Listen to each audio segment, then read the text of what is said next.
So for this tips and tricks, I'm going to be talking about questions I get asked where I get my timing and gameplay screenshots that I use. And it's from the LTR LCG Quest Companion .gamersdungeon.net.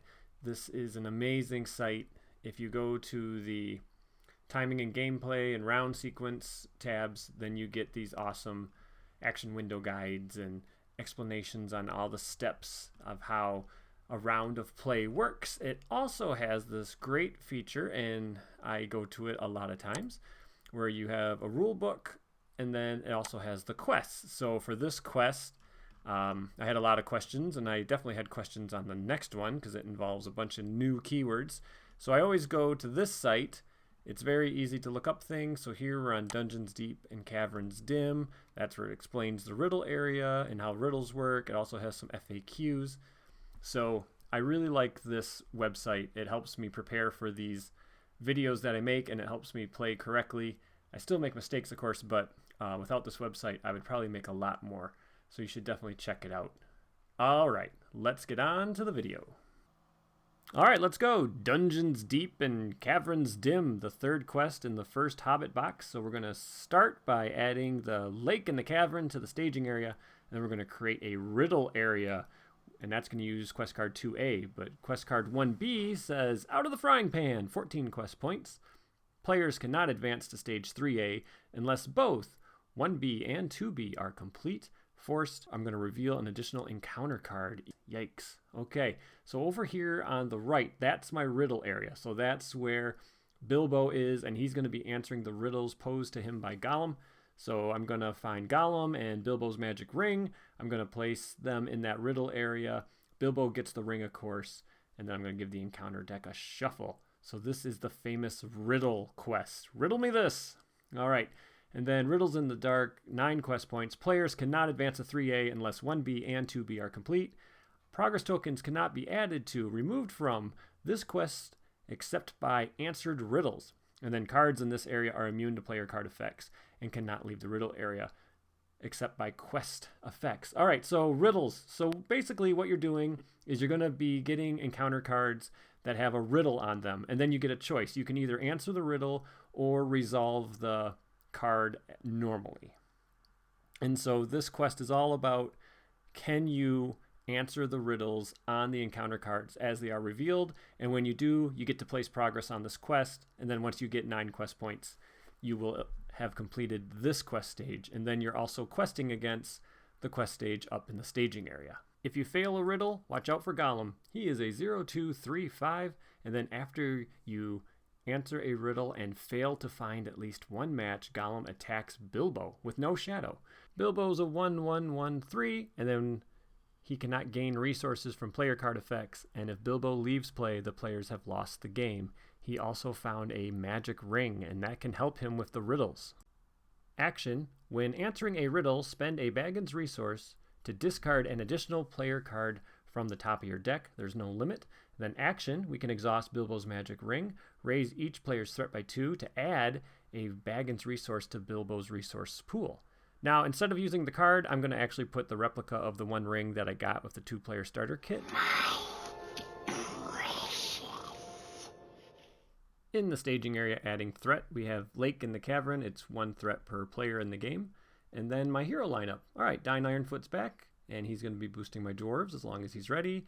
Dine will be funneling all of his resources to Biffer because my deck is all lore cards except for 5. He's a lore dwarf, and then another lore dwarf is Ori. He's an amazing hero with only 8 threat, and then if you control 5 dwarf characters during the resource phase, you will draw an additional card. In order to beat this quest with any sort of consistency, you need to build a deck for it. So my deck is almost all lore cards, and most of those lore cards only cost 1. So that's why I'm able to run Dine because of Biffer. Biffer will just grab Dine's resource unless I have a sneak attack in hand. So if you look at the chart on the right, this really helps. This is from RingsDB, of course.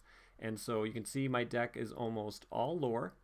And then below that, you can see that my cost curve has mostly 1 cost cards. So whenever I'm given the option in a riddle to choose a sphere or a cost, I will say lore or 1. My allies and events are pretty even. I have slightly more events. So I will most likely always say event if I'm asked the type of card. All right, let's take a look at this opening hand. You're going to recognize a lot of these cards. Whoa, sneak attack. That's great. That is really great. Can't believe I got one. Okay, secret paths, so it makes a location have 0 threat. That'll help with whoa, Gandalf. Sneak attack Gandalf. Another sneak attack. All right, we got to talk about this.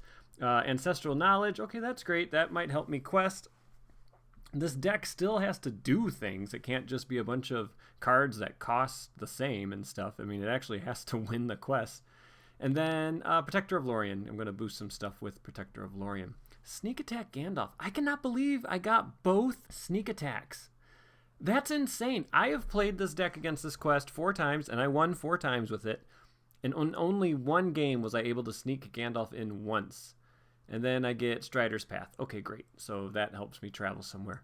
But that's really crazy. And it's awesome because that means 3 of the 5 cards that aren't lore are in my opening hand, which makes this probably the best starting hand I could have got. And I won with much worse hands. So that's going to be really fun. All right, so there you saw my custom tracker resources across the top and threat on the bottom.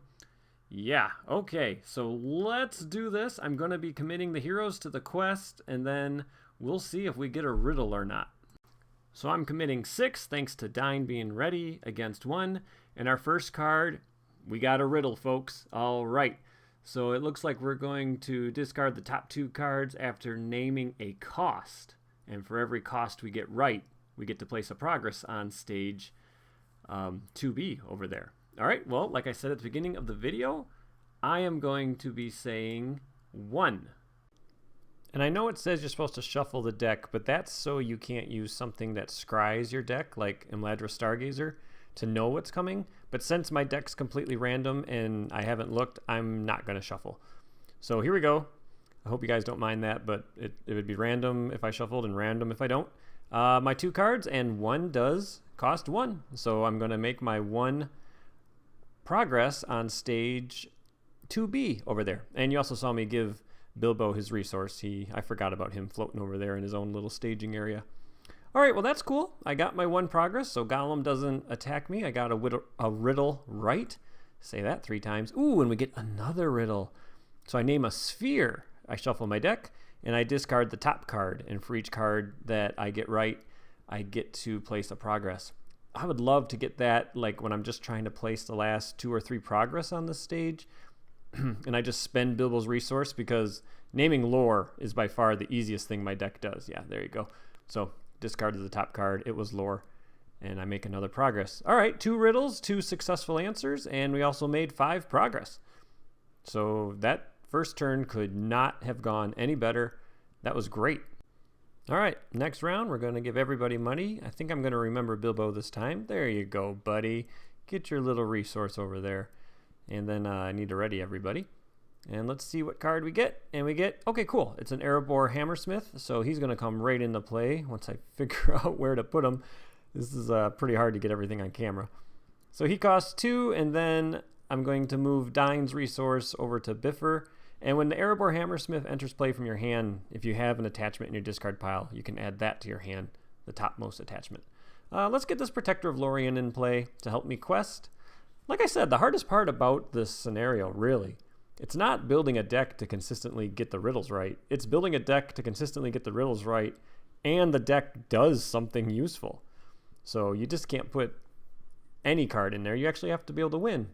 Hey, okay, so another riddle. So we don't have to reveal this enemy. We can just answer the riddle, and it's going to be card type. Okay, so as I said earlier, I'm going to say event. So anytime I get asked a card type, I will say event.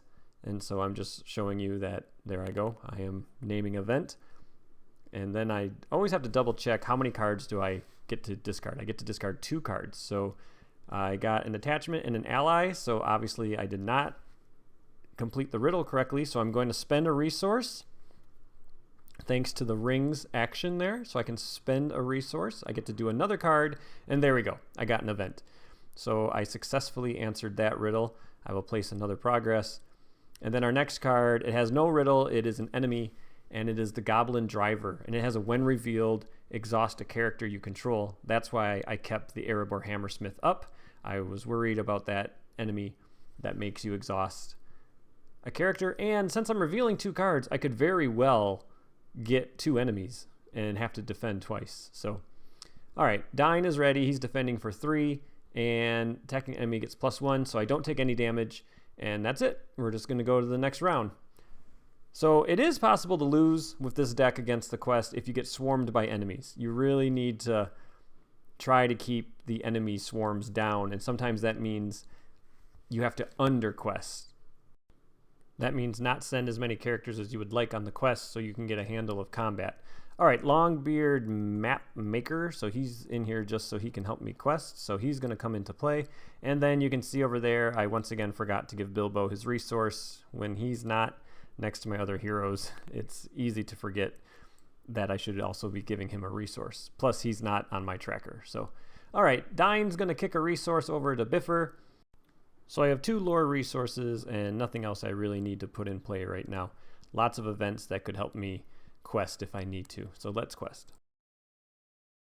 Let's send 8 on the quest, currently against 1.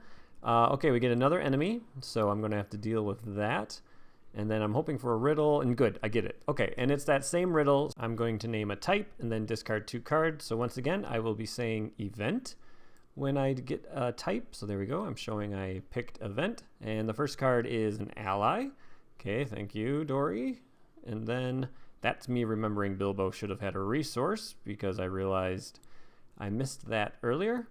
And then the next one is another ally. All right, well, that didn't work. So let's use the ring, and I will kick 1 more card over, and there we go, event. So successfully answered that riddle. I'm 3 for 3. And we revealed our 2 cards, so I make 5 progress, putting me at 12 out of 14. So I've almost made the progress I need on the stage 1B. But now I'm engaged with 2 enemies. So that's how I mean you can get swarmed by enemies. But luckily, I do have that sneak attack Gandalf. So Gandalf is going to sneak in, spend Dine's resource, and he's going to kill the 1 enemy. Thank you, Gandalf. And then I got this attack coming, and I want to make sure I can kill it. So Dine will defend. There is no shadow. Riddles are not shadows, so you don't have to do anything if there's a riddle. And then Gandalf is ready, so he can kill that guy. So there we go. I was able to get combat under control thanks to a sneak attack Gandalf. And we are ready to go to the next round. All right, next round, let's see what we get. I get to draw 2 cards now because I control 5 dwarf characters, and I get another Erebor Hammersmith and then a Hennemarth. Hennemarth isn't extremely useful because since I'm flipping over 2 cards, so he'd only let me see 1 of the 2. And I'm just going to keep him ready in case I have to exhaust a character, or sometimes his 1 combat comes in handy. All right, do I have any attachments? I do. I had to get rid of a Protector of Lorien through one of those riddles, so another Protector of Lorien comes into my hand. That's nice. All right, there's my hand, so I still have a sneak attack Gandalf, and I have lots of events to help me quest. So even if I was still engaged with enemies, I'd be fine. Those events really can add a lot of willpower. Okay, so I'm only up against 1, and we get that same riddle. So the same one where I have to name a type. So once again, I'll be naming event, and I get 2 cards. So let's see if I can get it without spending a resource. Nope. There we go. All right, got my event. So I'm going to make another progress. That's 5 out of 9. And let's reveal card number 2. It's a Goblin Driver. Here, when revealed, I got to exhaust somebody. So no problem. I will exhaust Hennemarth. I am up against 4. So I do make enough progress now that I have cleared that stage. Stage 1B is complete, so I no longer need to worry about placing progress on there. So now I just need to get the 9 progress on stage 2B, or not 2B. Alrighty, time for combat. I'm trying to figure out if I can kill this guy. If I defend with the Hammersmith, will I have enough attack? I don't think I can. And then the attacking enemy gets +1 defense anyway, so I can't even damage him. I thought I could at least put 1 damage on him. But the only guy who gets damaged is the Erebor Hammersmith who defended. So that's all right. All right, we will go into the next round. I draw 2 cards because I control 5 dwarves. I get Strider's Path again. And there we go, the Mirkwood Runner. So he ignores defense when he attacks alone. So he helps me kill things. That is basically how this deck can really kill things, is with those Mirkwood runners. They help a lot. So I moved Biffer's resource. Sorry, I moved Dine's resource over to Biffer, keeping one leadership resource for an emergency sneak attack. If I didn't have the sneak attack, I would just always be scooting every resource over. And then up against one, and I reveal a location that's 3 threat, and when it's the active location, goblins get +1 threat. But I do have that Strider's Path, so I can immediately travel there. So I'm going to get that threat out of staging, and then I reveal a 2 threat goblin who actually is 3 threat, because that's the active.